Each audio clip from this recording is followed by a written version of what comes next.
Hello students, today we will study chapter 4 of book Vistas, The Enemy, and it is written by Pearl S. Buck.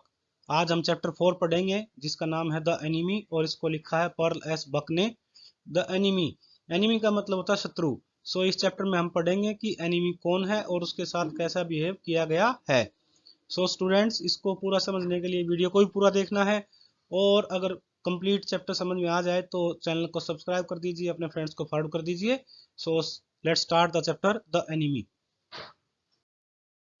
About the author, इनकी author हैं, उनका नाम है Pearl S Buck and she was an American writer and novelist. वो एक American writer और novelist थी। She was born on June 26 1892। उनका जन्म 26 जून 1892 को हुआ था। 1932 में उनको पुलित्जर प्राइज दिया गया था and in 1938 she got Nobel prize in literature.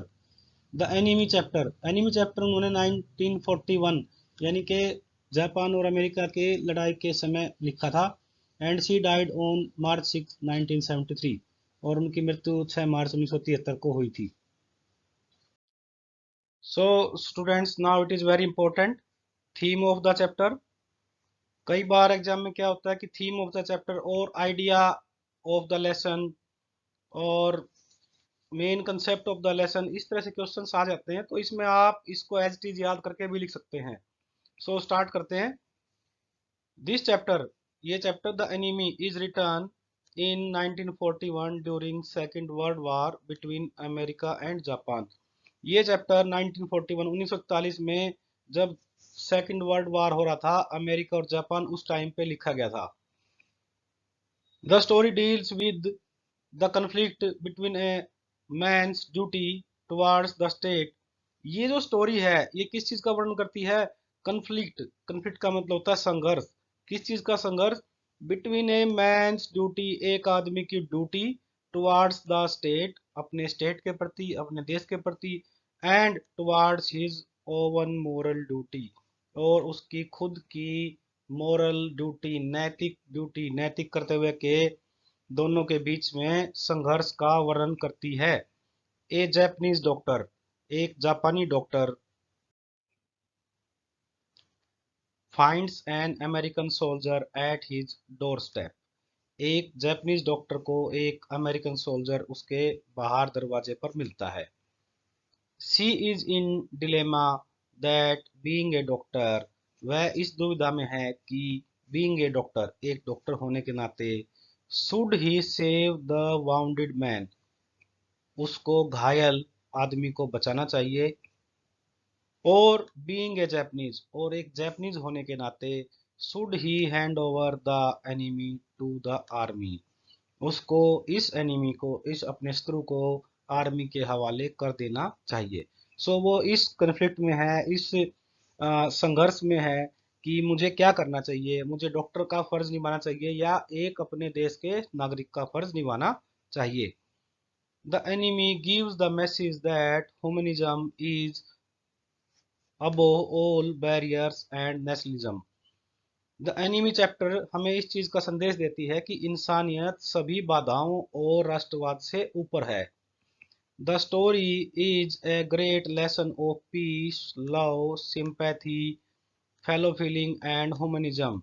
ये जो स्टोरी है वो एक शांति का, प्यार का, सहानुभूति का और इंसानियत का अच्छा पाठ है। मतलब इस पाठ के जरिए बताया गया है कि हमें शांति, प्यार, सिंपैथी, जो ये सारी चीजें हैं ये राष्ट्रवाद और दूसरी बाधाओं से ऊपर हैं। अभी हम बात करेंगे स्टोरी के मेन कैरेक्टर्स की।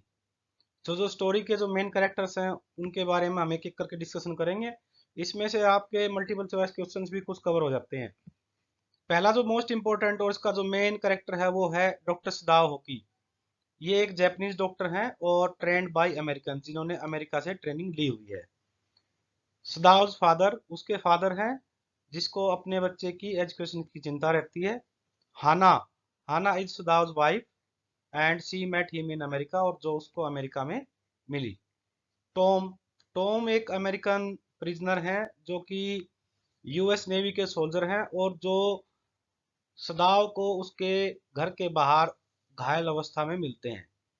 द जनरल ये एक जापानीज आर्मी के जनरल हैं जो कि केवल सदाओं पे ही भरोसा करते हैं। एन ऑफिसर, ये एक ऑफिसर हैं, that is messenger of general.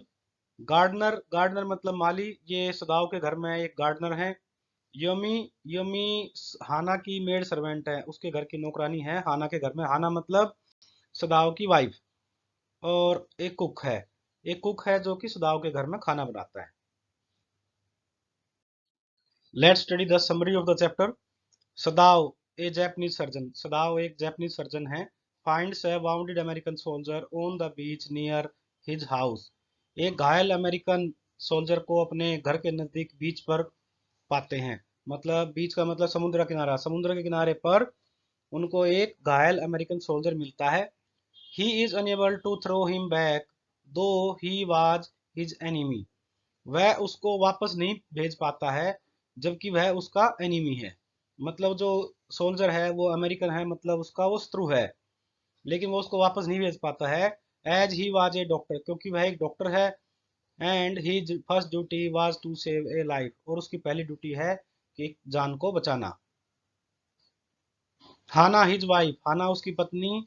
दो इनिशियली रिलेक्टेंट, वो शुरू में असहमत होती है। Because it was dangerous for all including the children to keep the enemy in the house, क्योंकि ये डेंजरस है, खतरनाक है, बच्चों के लिए भी खतरनाक है कि एक शत्रु को, एक एनिमी को घर में रखा जाए। Joins her husband in operating and nursing the enemy soldier back to health, बाद में वह अपने हस्बैंड का साथ देती है उसका ऑपरेशन करने में और उसकी देखभाल करने में। Even though the servants left the house, जबकि घर के जो सर्वेंट्स थे वो घर को छोड़कर चले जाते हैं। Hana assist doctor Sadao in operating the soldier in spite of her physical discomfort and hesitation, Hana अपने हस्बैंड का उसका ऑपरेशन करने में साथ देती है, उसकी हेल्प करती है, जबकि वह खुद को अशांत, डिस्कम्फर्ट, अशांत महसूस करती है और उसको हिचकिचाहट होती है, लेकिन फिर भी वह अपने हस्बैंड का साथ देती है। दो it was war time and all hands were needed at the front, जबकि ये युद्ध का समय है और सभी को लड़ाई के लिए सामने सीमा पर होना चाहिए। The general did not send Sadao with the troops, general Sadao को सेना के साथ नहीं भेजता है। As he is an expert surgeon, क्योंकि वह एक एक्सपर्ट सर्जन है, एक्सपर्ट डॉक्टर है। एंड जनरल नीडेड हिम, और जनरल को उसकी जरूरत है। Sadao tells him about the enemy soldier, Sadao general को एनिमी के सोल्जर, एक जो शत्रु का सैनिक है, उसके बारे में बताता है। But he does not take any action as he is self-absorbed and forget his promise, लेकिन जनरल कोई एक्शन नहीं लेता है और वो बात को अपने तक रखता है और अपना प्रोमिस भूल जाता है। that he would send his private assassin to kill the enemy and remove his body, उसका क्या प्रॉमिस था कि वह अपने प्राइवेट हत्यारे भेजेगा और उसकी बॉडी को वहां से रिमूव कर देगा। Taking advantage of the general self absorption, Sadao decide to save the soldier's life, इस चीज का फायदा उठाते हुए सदाव ये डिसाइड करता है, निर्णय लेता है कि वह उस सोल्जर की जान बचाएगा। After the soldier is out of danger, after the soldier is out of danger, जब सोल्जर सैनिक खतरे से बाहर आ जाता है, doctor Sadao helps him to escape from his house safely in a boat, doctor Sadao उसकी अपने घर से सुरक्षित बचने में, एक नाव में सुरक्षित बचने में हेल्प करता है। सो यहाँ से स्टूडेंट्स की समरी कंप्लीट हो गई है और मोस्टली जो इसके क्वेश्चंस हैं वो इसी में से आएंगे। सो इसको एक बार फिर से ध्यान से सुन लेना। So now students, multiple choice questions. Multiple choice questions को करने का ये फायदा होता है कि चैप्टर में जो हमने सीखा है, समझा है, उसका रिवीजन हो जाता है और हमें कुछ इसमें कंफ्यूजन होता है तो हम उसको दोबारा से समझ पाते हैं। सो स्टार्ट करते हैं MCQ. The recovering soldier was fade by, जो सोल्जर था जो ठीक हो रहा था उसको खाना किसने खिलाया? हाना ने। Sadao remove the bullet from close to the soldier, Sadao ने सोल्जर के कहाँ से गोली निकाली, जो बुलेट है वो कहाँ से निकाली थी? It was close to the kidney. While Sadao operating upon the wounded soldier Hana had to rush out, जब सदाव उसका ऑपरेशन कर रहा था तो हाना एकदम से बाहर की तरफ भागी थी, किस लिए? वोमिट, उल्टी करने के लिए। The reaction of servant when told about the injured person was an American. जब ये बताया गया कि जो घायल आदमी है वो अमेरिकन है, तो उन सर्वेंट्स का क्या रिएक्शन था? दे वर फ्राइटेंड, वो सभी डर गए थे। The American landlady had once helped Sadao. एक अमेरिकन लैंडलेडी ने एक बार सदाव की हेल्प की थी। कब की थी? सी नर्स्ड हिम थ्रो इन्फ्लुएंजा। जब सदाव को इन्फ्लुएंजा हो गया था तो एक अमेरिकन लेडी ने उसकी हेल्प की थी। The young prisoner was asked to flash the light if food ran out। जब उसको बोला गया प्रिजनर को कि बच के आप ना बोट में जा रहे हो, तो उसको बताया गया था कि आपको लाइट जलानी है। तो कितनी बार जलानी है? ट्वाइस, 2 बार जलानी है। When the assassin did not came, सदाव decided to।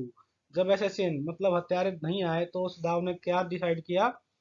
Help him to escape, उसको बचाने का निर्णय लिया। The general only wanted सदाव to operate upon him because general जो है वो केवल सदाव से ही इलाज कराना चाहता था। क्यों? बिकॉज सदाव वाज वेरी स्किल्ड, क्योंकि सदाव जो है वो बहुत स्किल्ड था, निपुण था। Why are we different from letter from other Japanese, हम दूसरे जैपनीज से अलग क्यों हैं? इट वाज सेड बाई, ये किसने कहा था कि हम दूसरे जैपनीज से अलग क्यों हैं? ये कहा था हाना ने। The first treatment सदाव gave the wounded soldier was, पहला इलाज सदाव ने घायल सिपाही को क्या दिया था? हिज वाउंड वर वास्ट, उसके घाव धोए गए। The wounded soldier belong to, wounded soldier कहाँ से बिलोंग करता था? यूएस नेवी से। At first Sadao thought he was a fisherman, सबसे पहले सदाव ने सोचा कि वो एक मछुआरा फिशरमैन है। Sadao and his wife had 2 children, Sadao और उसकी वाइफ के 2 बच्चे थे। Sadao met his wife in America, Sadao अपनी पत्नी से पहले अमेरिका में मिला था। He was not sent abroad with the troop because, उसको सैनिकों के साथ नहीं भेजा गया था। क्यों नहीं भेजा गया था? क्योंकि जनरल को उसकी जरूरत थी, general needed an operation. Sadao went to America to learn, Sadao America क्या सीखने के लिए भेजे गए थे? सर्जरी एंड मेडिसिन, ऑपरेशन करना, सर्जरी करना और दवाइयों की सीख के लिए। एज 22 ईयर्स, 22 साल की उम्र में वो अमेरिका भेजे गए थे। What does the chapter revolves around, chapter किस चीज के इर्द गिर्द घूमता है? War between Japan and America, America और जापान के बीच में जो वार हुआ था उसके इर्द गिर्द घूमता है। What kind of person the general was, general किस प्रकार का व्यक्ति था? जनरल जो है वो एक सेल्फिश आदमी था, मतलब उसने अपने स्वार्थ के लिए सदाव को युद्ध में नहीं भेजा था और अपने ऑपरेशन के लिए रख लिया था। So he was a selfish man. Students, अगर आपको चैप्टर कंप्लीट समझ में आ गया है तो चैनल को सब्सक्राइब कर दीजिए, लाइक कर दीजिए और दोस्तों को फॉरवर्ड कर दीजिए। और इससे रिलेटेड कोई भी क्वेरी है तो आप उसको कमेंट बॉक्स में टाइप कर सकते हैं, आपको सॉल्यूशन जरूर मिलेगा। इसकी पीडीएफ आप डिस्क्रिप्शन बॉक्स में डाउनलोड कर सकते हैं। Thank you.